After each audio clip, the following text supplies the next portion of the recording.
ഒന്നാം ലോക മഹായുദ്ധത്തെപ്പറ്റി ഈ ചാനലിൽ ഒരു വീഡിയോ ചെയ്തിരുന്നു.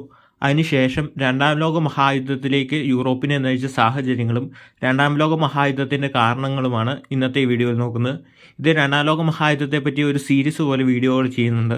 അപ്പോൾ അതിൻ്റെ ആദ്യത്തെ ഭാഗമാണ് ഇന്നത്തെ ഈ വീഡിയോ. അതായത് ഒന്നാം ലോക മഹായുദ്ധത്തിന് ശേഷം യൂറോപ്പ് പ്രക്ഷുബ്ധാവസ്ഥയിലേക്ക് എത്തുകയാണ്. 1919 ഒപ്പുവെച്ച വേഴ്സലായ്സ് ഉടമ്പടി. വേഴ്സലായ്സ് ഉടമ്പടിയെപ്പറ്റി കഴിഞ്ഞ വീഡിയോയിൽ പറഞ്ഞിരുന്നു. അത് ഒന്നാം ലോക മഹായുദ്ധത്തിന് ശേഷം സമാധാനം കൊണ്ടുവരാൻ വേണ്ടി ഉദ്ദേശിച്ചുള്ള ഒരു ഉടമ്പടിയായിരുന്നു. എന്നാൽ അത് ജർമ്മനിക്ക് മേൽ അടിച്ചേൽപ്പിച്ച അപമാനഭാരവും നഷ്ടത്തിൻ്റെ ഭാരവും കുറച്ചായിരുന്നില്ല. അത് ജർമ്മൻ ജനതയെ മറ്റു രാജ്യങ്ങളുടെ മുമ്പിൽ അപമാനിതരാക്കി. സാമ്പത്തികമായി ജർമ്മനിക്ക് വൻ തുക യുദ്ധത്തിൻ്റെ കൂലിയായി നൽകേണ്ടതായിട്ട് വന്നു. അതായത് യുദ്ധം തോറ്റുകൊണ്ട് ജർമ്മനി വൻ തുക ജയിച്ച കക്ഷികൾക്ക് കൊടുക്കേണ്ടതായി വന്നു. ജർമ്മനിക്ക് മേൽ യുദ്ധക്കുറ്റം ആരോപിക്കപ്പെട്ടു. ജർമ്മനി സാമ്പത്തികമായി മുടങ്ങുകയും രാഷ്ട്രീയ അരക്ഷിതാവസ്ഥയിൽ എത്തുകയും ചെയ്തു. ഒരിക്കൽ അഭിമാനിച്ചിരുന്ന രാഷ്ട്രം രോക്ഷത്താൽ ജലിച്ചു. ഒരു നേതാവിനെ അതിൻ്റെ ആത്മാവിനെ വീണ്ടും ജ്വലിപ്പിക്കാനായി ജർമ്മനി കാത്തിരുന്നു. ഇതിനിടയിൽ യൂറോപ്പിലുടനീളം മാറ്റത്തിൻ്റെ കാശ് വീശുകയായിരുന്നു. ഇറ്റലിയിൽ റോമൻ സാമ്രാജ്യത്വത്തിൻ്റെ പ്രതാപം പുനഃസ്ഥാപിക്കുമെന്ന് വാഗ്ദാനം ചെയ്ത് ബെനിറ്റോ മുസോളിനി എന്ന കരിസ്മാറ്റിക് മനുഷ്യൻ അധികാരത്തിലെത്തി. ഫാസിസത്തെക്കുറിച്ചുള്ള അദ്ദേഹത്തിൻ്റെ പ്രത്യയശാസ്ത്രം കാട്ടുതീ പോലെ പടർന്നു.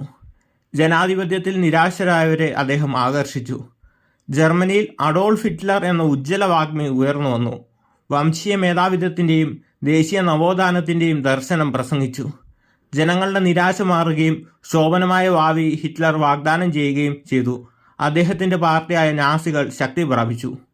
1930കൾ ചുരുളഴിയുമ്പോൾ ലോകം മഹാമാന്ദ്യത്തിലേക്ക് കൂപ്പുകുത്തി. സമ്പദ് വ്യവസ്ഥയും സർക്കാരുകളെയും കൂടുതൽ അസ്ഥിരപ്പെടുത്തി. ജർമ്മനിയിൽ ഹിറ്റ്ലർ അവസരം മുതലെടുത്തു. 1933 ചാൻസലറായി. പിന്നീട് ഹ്യൂററായി അധികാരം ഉറപ്പിച്ചു. വേഴ്സലായ്സ് ഉടമ്പടി പ്രകാരം ഏർപ്പെടുത്തിയ നിയന്ത്രണങ്ങൾ ലംഘിച്ചുകൊണ്ട് അദ്ദേഹം ജർമ്മനിയുടെ സൈന്യത്തെ പുനർനിർമ്മിക്കാൻ തുടങ്ങി.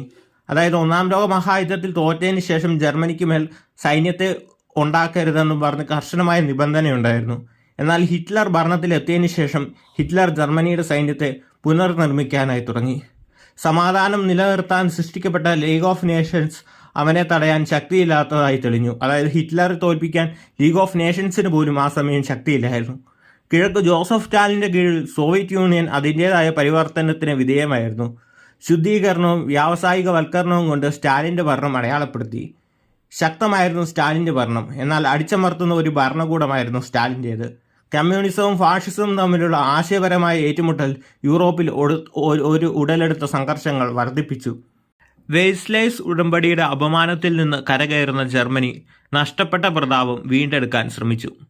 1930കളിൽ അരങ്ങൊരുങ്ങി. തൻ്റെ തീക്ഷ്ണമായ വാക്ചാതുര്യവും വഴങ്ങാത്ത നിശ്ചയദാർഢ്യവുമായി ഹിറ്റ്ലർ യൂറോപ്പിൻ്റെ ഭൂപടത്തെ പുനർനിർമ്മിക്കാനുള്ള ഒരു യാത്ര ആരംഭിച്ചു. അതിൻ്റെ തുടക്കം ദി റൈൻലാൻഡ് ബോൾഡ് റിട്ടേണിലൂടെയായിരുന്നു. 1936 ഹിറ്റ്ലർ ജർമ്മൻ സൈന്യത്തെ വേഴ്സലായ്സ് ഉടമ്പടി പ്രകാരം സൈനികവൽക്കരിക്കപ്പെട്ട പ്രദേശമായ റൈൻലാൻഡിലേക്ക് അയച്ചതോടെയാണ് ഈ നാടകത്തിൻ്റെ ആദ്യ പ്രവർത്തനം അരങ്ങേറിയത്. അതൊരു ധീരമായ നീക്കമായിരുന്നു. ഫ്രാൻസോ ബ്രിട്ടനോ ഇടപെട്ടിരുന്നെങ്കിൽ യുദ്ധത്തിലേക്ക് നയിച്ചേക്കാമായിരുന്ന ഒരു ചൂതാട്ടം. എന്നാൽ ലോകം നിശബ്ദമായി വീക്ഷിച്ചു. ഹിറ്റ്ലറുടെ ആത്മവിശ്വാസം വർദ്ധിച്ചു. റൈൻലാൻഡ് ഇപ്പോൾ ജർമ്മൻ നിയന്ത്രണത്തിലായിരുന്നു. വരാനിരിക്കുന്ന കാര്യങ്ങളുടെ ഡോൺ സ്ഥാപിച്ച പ്രതീകാത്മക വിജയം. അടുത്ത ഓസ്ട്രിയയുടെ ആലിംഗനമാണ്. 1938 ഹിറ്റ്ലർ തൻ്റെ ജന്മസ്ഥലമായ ഓസ്ട്രിയയിലേക്ക് തൻ്റെ നോട്ടം തിരിച്ചപ്പോൾ രണ്ടാമത്തെ പ്രവൃത്തി നടന്നു. രാഷ്ട്രീയ സമ്മർദ്ദത്തിലൂടെയും ഭീഷണിയിലൂടെയും ഓസ്ട്രിയയും ജർമ്മനിയും തമ്മിലുള്ള യൂണിയനായ അൺചാലഞ്ച് അംഗീകരിക്കാൻ അദ്ദേഹം ഓസ്ട്രിയയുടെ നേതാക്കളെ നിർബന്ധിച്ചു. ജർമ്മൻ സൈന്യം വിയന്നയിലേക്ക് മാർച്ച് ചെയ്തു. ആഹ്ലാദകരമായ ജനക്കൂട്ടം സ്വാഗതം ചെയ്തു. ഓസ്ട്രിയ മൂന്നാം റീച്ചിൻ്റെ ഭാഗമായി. ജർമ്മൻ സംസാരിക്കുന്ന ജനങ്ങളെ ഒരു കൊടിക്കീഴിൽ ഒന്നിപ്പിക്കുകയാണെന്ന് അവകാശപ്പെട്ട ഹിറ്റ്ലറുടെ വിജയത്തിൻ്റെ നിമിഷമായിരുന്നു അത്. അടുത്ത സുഡേറ്റൻ ലാൻഡിൻ്റെ കീഴടങ്ങലാണ്. അടുത്തതായി ഹിറ്റ്ലർ ചെക്കോസ്ലോവാക്യയിൽ, പ്രത്യേകിച്ച് സുഡേറ്റൻ ലാൻഡിൽ ജർമ്മൻ സംസാരിക്കുന്ന ജനസംഖ്യയുള്ള ഒരു പ്രദേശത്തെ ലക്ഷ്യമാക്കി. സുഡേറ്റൻ ജർമ്മനികളുടെ പരാതികൾ ഒരു കാരണമായി ഉപയോഗിച്ച് അദ്ദേഹം പ്രദേശം ആവശ്യപ്പെട്ടു. ബ്രിട്ടനും ഫ്രാൻസും മറ്റൊരു യുദ്ധം ഒഴിവാക്കാനുള്ള വ്യഗ്രതയിൽ മ്യൂണിക് ഉടമ്പടിയിൽ ഒപ്പുവെച്ചപ്പോൾ ലോകം ശ്വാസം അടക്കിപ്പിടിച്ചു. ഹിറ്റ്ലർ സുഡേറ്റൻ ലാൻഡിനെ കൂട്ടിച്ചേർക്കാൻ അനുവദിച്ചു. വെടിയുതിർക്കാതെ നേടിയ വിജയമായിരുന്നു അത്. പക്ഷേ യൂറോപ്പിൻ്റെ നിശ്ചയദാർഢ്യത്തിലെ വിള്ളലുകൾ അത് വെളിപ്പെടുത്തി. അതായത് ഹിറ്റ്ലർ ജർമ്മൻ സംസാരിക്കുന്ന തൊട്ടടുത്തുള്ള പ്രദേശങ്ങളെല്ലാം ജർമ്മനിയുടെ ഭാഗമാക്കിയാണ്. ബ്രിട്ടനും ഫ്രാൻസും ഒരു യുദ്ധത്തിന് തയ്യാറല്ലാത്തതുകൊണ്ട് ഹിറ്റ്ലർ ആവശ്യങ്ങൾ അംഗീകരിക്കുകയും അത്തരം പ്രദേശങ്ങൾ ജർമ്മനിയുടെ ഭാഗമാവുകയും ചെയ്തു. അടുത്തത് ചെക്കോസ്ലോവാക്യയുടെ പതനമാണ്. 1939 ഹിറ്റ്ലർ തൻ്റെ വാഗ്ദാനങ്ങൾ ലംഘിച്ച് ചെക്കോസ്ലോവാക്യയിലെ ബാക്കി ഭാഗങ്ങൾ ആക്രമിച്ചപ്പോൾ കൊടുങ്കാറ്റിന് മുമ്പുള്ള അവസാന പ്രവർത്തനം നടന്നു. അദ്ദേഹത്തിൻ്റെ അഭിലാഷങ്ങൾ ജർമ്മൻ സംസാരിക്കുന്ന ആളുകളെ ഒന്നിപ്പിക്കുന്നതിനും അപ്പുറമാണെന്ന് ലോകം തിരിച്ചറിഞ്ഞു. ഇത് തികഞ്ഞ ആക്രമണാത്മകമായിരുന്നു. 1939 സെപ്റ്റംബർ 1 സൂര്യൻ ഉദിച്ചപ്പോൾ പോളണ്ടിലെ ശാന്തമായ ഒരു പ്രഭാതം പീരങ്കികളുടെ ഇടിമുഴക്കത്തിലും വിമാനങ്ങളുടെ മുഴക്കത്തിലും തകർന്നു. പോളിഷ് തുറമുഖമായ ഡാൻസിങ്ങിന് സമീപം നങ്കൂരമിട്ടിരിക്കുന്ന ജർമ്മൻ യുദ്ധക്കപ്പൽ സ്ലെസ്സിംഗ് ഹോൾസ്റ്റീൻ പോളിഷ് കോട്ടകൾക്ക് നേരെ വെടിയുതിർത്തു. ഇതൊരു സാധാരണ ഏറ്റുമുട്ടലായിരുന്നില്ല. രണ്ടാം ലോക മഹായുദ്ധത്തിൻ്റെ തീജ്വാലകൾ ആളിക്കത്തുന്ന കണക്കുകൂട്ടിയതും വിനാശകരമായ ഒരു അധിനിവേശത്തിൻ്റെ തുടക്കമായിരുന്നു അത്. മാസങ്ങളായി അഡോൾഫ് ഹിറ്റ്ലർ ഈ നിമിഷത്തിനായി തയ്യാറെടുക്കുകയായിരുന്നു. പോളണ്ട് വംശീയ ജർമ്മനികളോട് മോശമായി പെരുമാറുമെന്ന് ആരോപിച്ച് അദ്ദേഹം ഒരു ജർമ്മൻ റേഡിയോ സ്റ്റേഷനിൽ വ്യാജ ആക്രമണം നടത്തി പോളിഷ് സേനയെ കുറ്റപ്പെടുത്തി. ഈ കെട്ടിച്ചമച്ച സംഭവം അദ്ദേഹത്തിന് തൻ്റെ ആക്രമണത്തെ ന്യായീകരിക്കാൻ ആവശ്യമായ ന്യായം നൽകി.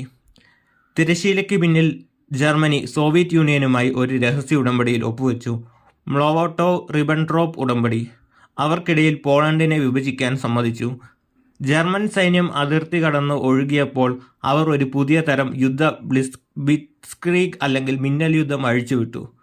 ലുഫ്റ്റ്വാഫിൽ നിന്നുള്ള ബോംബറുകളും യുദ്ധവിമാനങ്ങളുടെ തിരമാലകളുടെ പിന്തുണയോടെ ഗ്രാമപ്രദേശങ്ങളിലൂടെ ടാങ്കുകൾ ഉരുണ്ടു.